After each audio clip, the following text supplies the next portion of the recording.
Today we're talking about your LinkedIn experience section. Now this section may be something that you don't have yet if you are brand new to LinkedIn and you're first making your profile with this challenge. But you may have an experience section already that needs to be updated or added to. And so we're going to talk about your experience, how to showcase it on LinkedIn, and this video is all about the most important things that you need to know. If you don't have a work experience section already, that's totally okay. You might be brand new to LinkedIn or you haven't filled out your profile all the way. You can go to this add section button and then select work experience. If you already have an experience section, you can scroll down to it. It's right below the featured section and you'll see your experience here. So your entries may not look this filled out, that's okay. You're gonna learn about how to write all of the sections for this entry. If you have entries already, you'll edit them using this pencil button.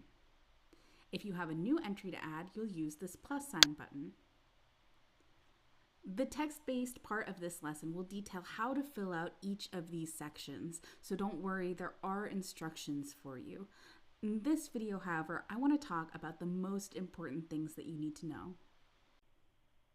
So the first thing I want you to keep in mind is that your LinkedIn profile is not a resume. A resume is a document, usually one page, maybe 2 pages, that's intended to share your experience when applying for a job. But oftentimes, professors, researchers, and even grad students like you are not looking for a job. That means that this experience section has a different goal than a resume does.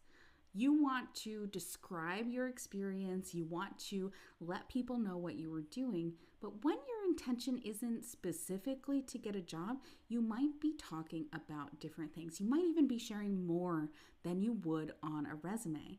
And you'd certainly be using a little bit more language when you're not limited to that one page. So first, your LinkedIn experience section is not a resume. My next tip is that you should communicate with an unfamiliar audience. Don't assume that people know what your role was, what you were doing in it, what type of company it even was, what their mission was. People don't really know anything about your experience. That's why including all the sections, filling out the details, writing a clear description is really going to help people understand your experience. My next tip is that you should use short paragraphs and simple sentences. Make it really easy for people to understand your experience and make it easy for them to read, especially on mobile screens. So using short paragraphs and simple sentences, like we've talked about for other areas of your LinkedIn profile, is just as important here.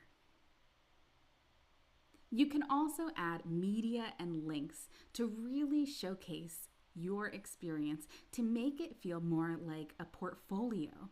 It can let people learn more about the company, or if you have something written about it, some kind of content to share, like maybe a blog post or a LinkedIn article, or even a social media post about what you did at your role, well, that is a great way to help people feel more engaged. So you can add media and links to your work experience to really help engage visitors to your profile. Okay, those were my tips. This is not a resume. You should communicate with an unfamiliar audience.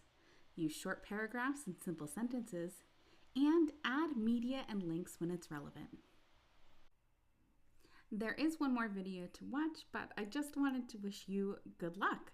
So let me know if you have any questions by reaching out at jennifer@theacademicdesigner.com.